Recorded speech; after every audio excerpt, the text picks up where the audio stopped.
So I'm going to be giving you guys a tip on how you can install unknown apps, also known as unknown sources, on the Motorola Razr Plus. Now this will work for other phones as well, and basically what it means is you're trying to download or install something that's not on the Play Store and do it from your actual browser. So what you need to do is go in your settings, and then you want to click on apps. Now when you're in apps, you're going to want to click on the all app option, and you're going to want to look for basically whatever browser you're using. Most of the time Chrome is going to be the main one, so I'll just use Chrome for this example.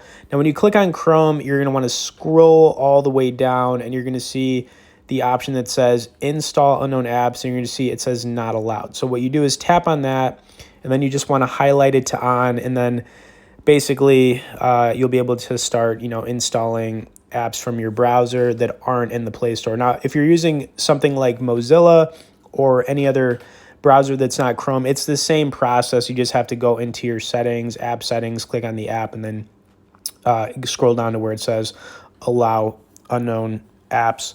And that's it. Anyways, I hope you guys enjoyed this quick tip. I also want to point out you can get on our Tech newsletter, where we send out one email a week on only the good stuff, directly below in the description. As always, thanks for watching this, guys, and we will see y'all in the next video.